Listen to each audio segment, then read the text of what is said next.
Əmək Məcəlləsinə dəyişikliklər olunur. Distant iş rəsmiləşdirilir. Vətəndaşların məzuniyyət hüququ ilə bağlı yeniliklər tətbiq olunur. Bütün bunlar Milli Məclisin Əmək və Sosial Siyasət Komitəsinin iclasında müzakirə olunub. Vətəndaşların əmək hüquqlarının qorunması məqsədi ilə qanunvericiliyə dəyişikliklər edilir. Əmək Məcəlləsi və daha 17 qanunvericilik aktına 457 dəyişiklik təklif edilir.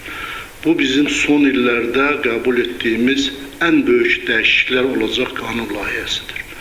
Yəni bu dəyişikliklərin təkcə sayına görə deyil, həm də sambalına görə seçilən bir dəyişikliklərdir.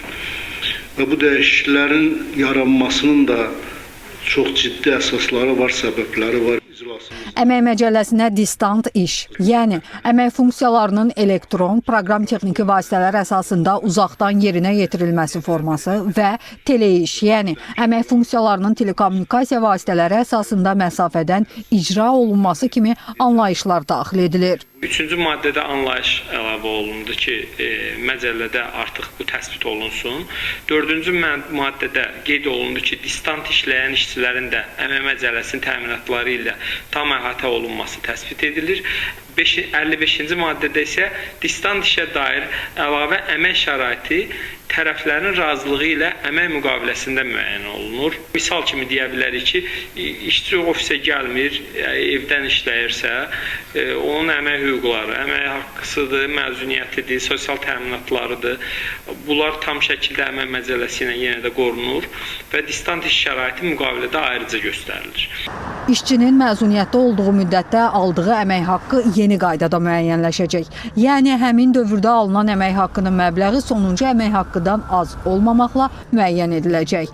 Qanunvericilikdə edilən dəyişikliyə əsasən məzuniyyət günlərinin sayı da artırılır. Amma bu hər kəsə şamil edilmir. Müharibə veteranı adı almış şəxslərə 46 təqvim günündən az olmayaraq məzuniyyət hüququ veriləcək. Bütün bu dəyişikliklər sırasında atalıq məzuniyyəti ilə bağlı qanun layihəsi də yer alır.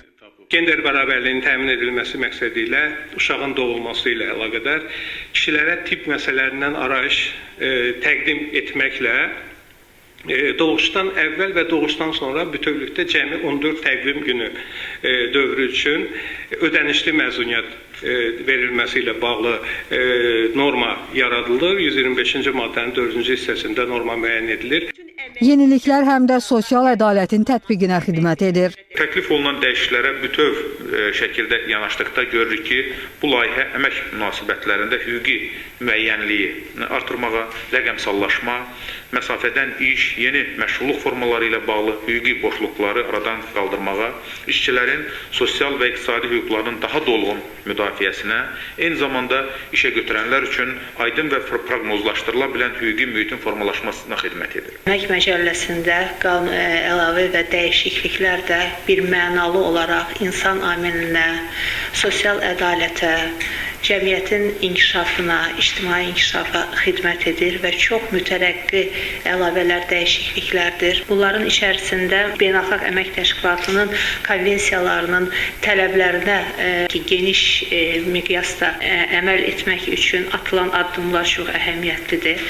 Qanun layihələri birinci oxunuşda müzakirələrdən sonra plenar iclasa tövsiyə olundu. Günay Bünyadzadə, Əmir Əziz Mirəloğlu, Aysel Abbasova, ASTV xəbər.